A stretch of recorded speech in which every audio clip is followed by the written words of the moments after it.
Alright, well, fresh from the dealership, got us a CVVT assembly. This is the phaser for the intake camshaft, and yes, the dowel pin is right there, so that's good. Looks identical to the old one. I'll install a new bolt in the end of the cam, and also a new gasket for the rear bank, since the owner already replaced the valve cover gasket on the front bank. So, not too many parts to install. Let's get this camshaft out again, gently get this phaser out and without releasing the timing chain tensioner, and put everything back together carefully. Okay, we have to be very careful here. This is the original bolt. This is the bolt that the dealership sent me.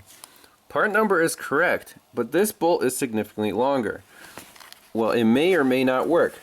Before we get too far, let's make sure that the phaser here, dowel pin slides in, everything's nice. Let's see if the bolt will actually hold this thing on or if it's too long. Okay, so the bolt's tight, but the phaser is still wobbling on the end of the camshaft. So that bolt is definitely a bit too long.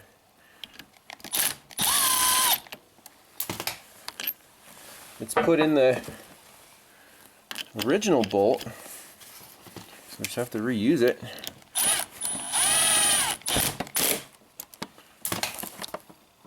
That's definitely solid.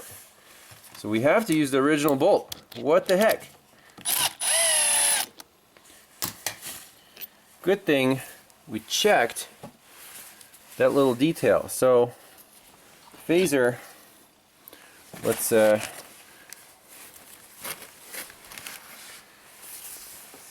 get this thing out of here and make sure that the new one aligns with the marks on the chain. Alright, here we go. So I'm going to gently move this to the right. See if we have enough room to squeeze this sucker out of here.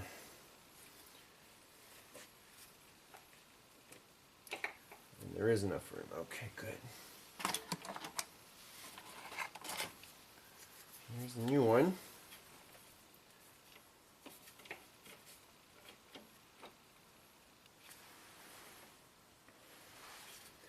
So I'm just going to put it in here and then make sure that our timing marks line up. So it's not quite there, so we'll just go ahead and move this whole thing one tooth over.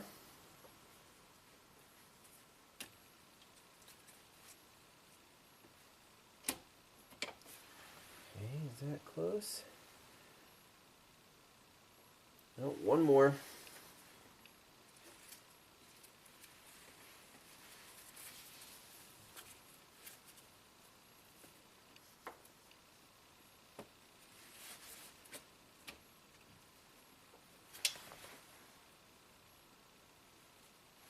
That should be good.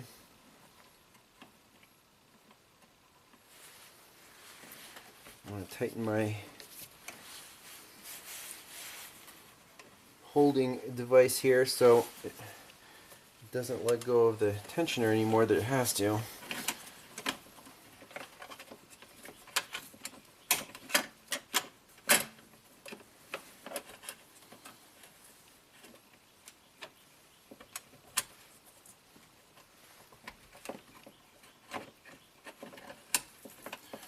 Position that.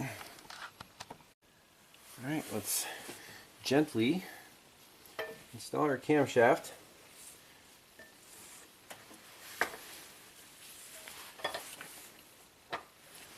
About like so.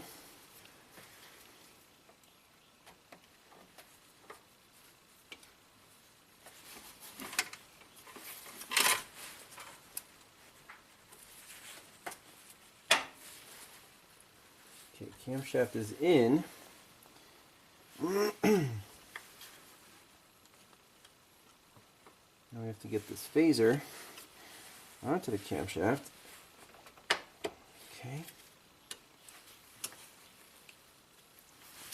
Turn the camshaft so the dowel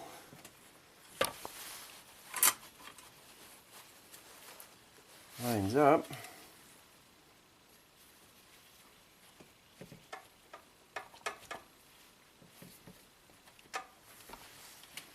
Get a wrench on there.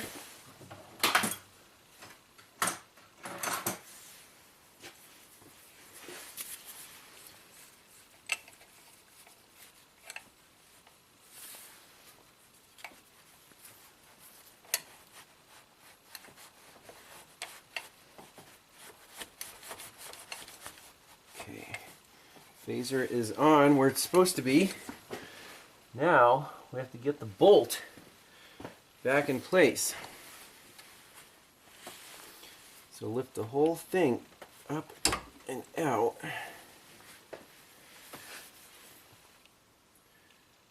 Make sure you use the short original bolt.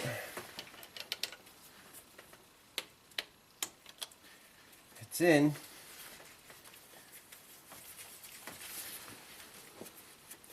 I'm going to do my best to torque it to spec here if we have enough room for a wrench, or just might have to use the adjustable or open closed end wrench to tighten that sucker down.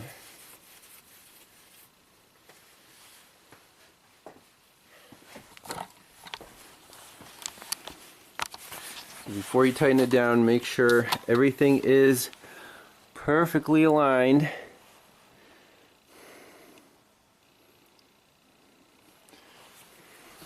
Make sure our engine is still, no, it's a little before TDC there, so we can turn it a little bit, make sure all the marks are good, and then should be in good shape. Alright, so camshaft caps are bolted down, cam bolt is torqued down to feel. I guess we can just release the tension now off of our tensioner. There we go. And let's spin the engine over and make sure all the timing marks are good and that the tensioner takes up its slack. You can always use an adjustable wrench and just twist the cam that way.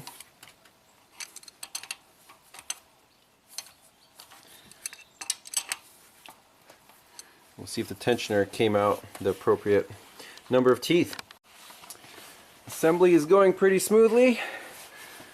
Everything's here is buttoned up. Just got to put in the battery, fill it with oil, and viewers sent me these cool Nypex made in Germany pliers. They're small, but they are phenomenal at gripping little clamps and stuff. They're adjustable, so you can get your clamps on perfect. They're actually easier to use than needle nose pliers, which I just lost, so thank you for sending me those. Appreciate it.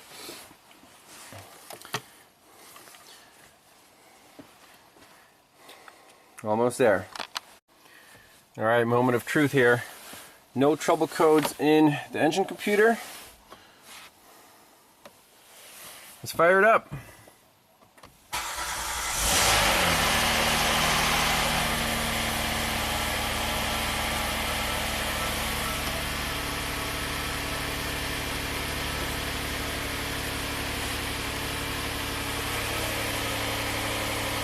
I'm going to let it warm up a little bit and then button up the rest of the bottom plastic and stuff. Take this thing for a spin, and then we should get known good cam crank correlations, you know, to be 100% that this thing is fixed. By the way, look at these fuel trims, single digits.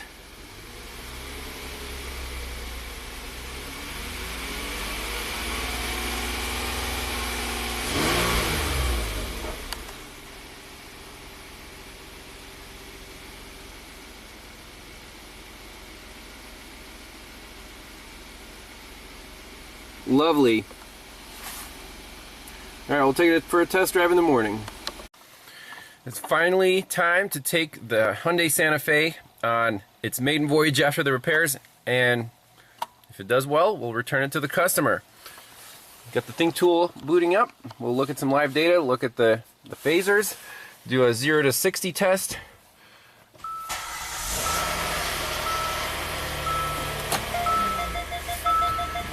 See how this thing runs. Alright, we're looking pretty healthy on our fuel trims. Exhaust cams are definitely moving. Intakes are still not moving, so let's do a nice little acceleration here.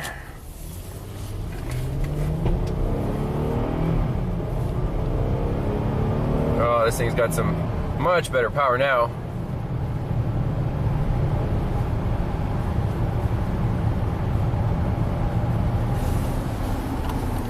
Did our intakes move at all?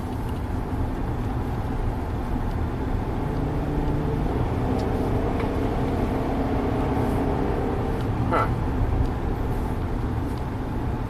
Wonder why the intakes don't move.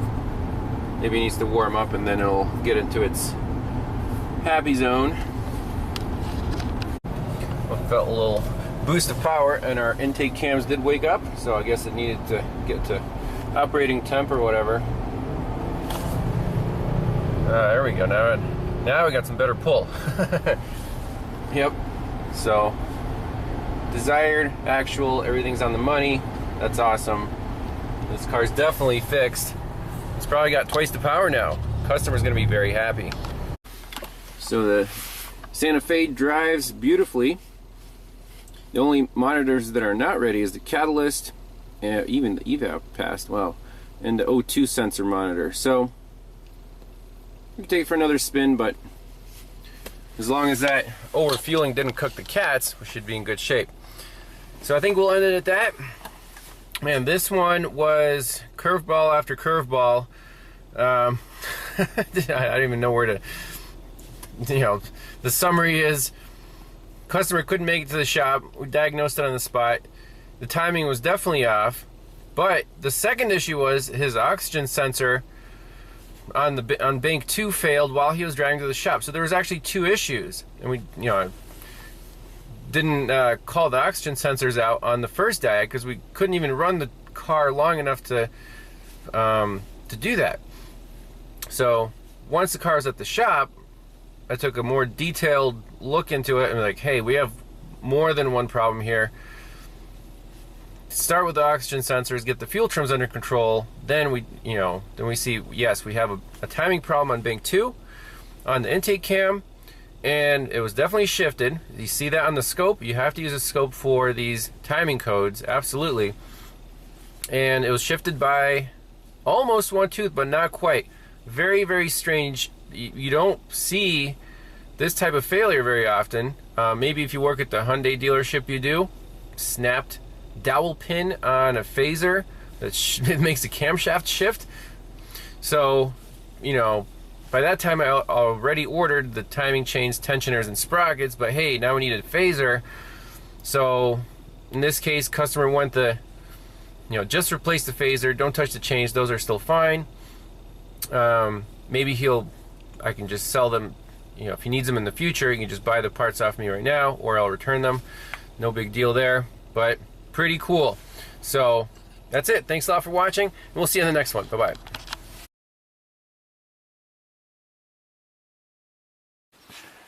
All right, a little bonus footage. We want to 100% verify the repair and get an after repair capture of the cam timing on bank 2. So 3 channels. Channel 1. So this is the capture we took off the bank 1. This is known good. Channel 1 is bank 1 intake, so we're going to do bank 2 intake, bank 2 exhaust, and the crankshaft position sensor. So channel 3.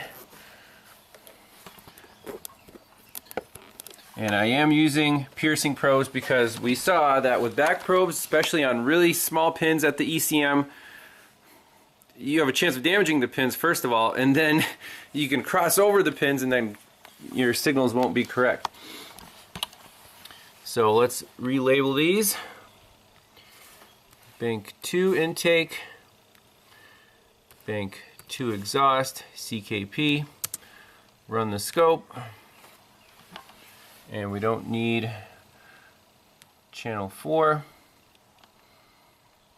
Alright, ready to go. And this, I'm going to say after repair.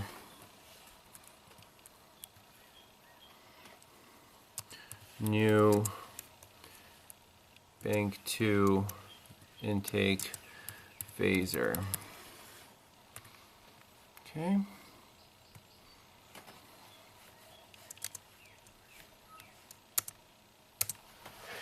Alright, let's fire it up. See our signals. Put our laptop right here.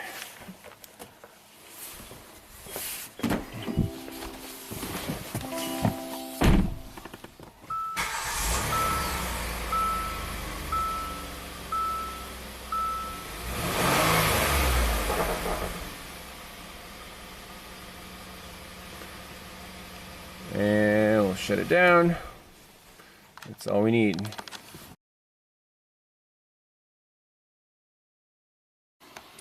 Alright, let's take a quick look at the data. So zoomed in, I have the cursors on the sync notch on the crank sensor, so that's 360 degrees. Make sure your rulers are labeled correctly. And I just want to see the degree difference between the intake and the exhaust. So it looks like about 2 degrees difference. They're very, very close to each other.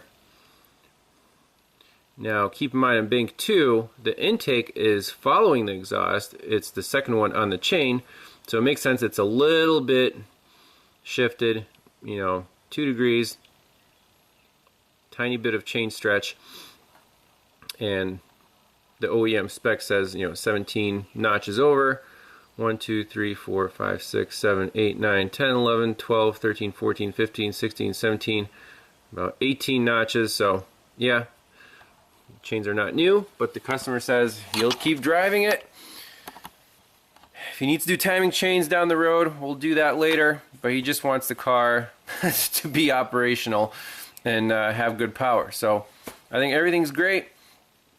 If the car comes back for any reason at all, we'll do a separate video on it. Hopefully I won't see it for a while, but something like that, this type of failure really makes me lose confidence in at least this engine or Hyundai engines in general. I don't think they're known for long-term reliability, if you know what I mean, but 120,000 miles and snap dowel pin on a phaser, that's just it kind of puts a sour taste in your mouth. So I mean, I can guarantee my work. I can't guarantee that pin's not going to share again. That's just an engineering defect. So, thanks all for watching. We'll see you next time. Bye-bye.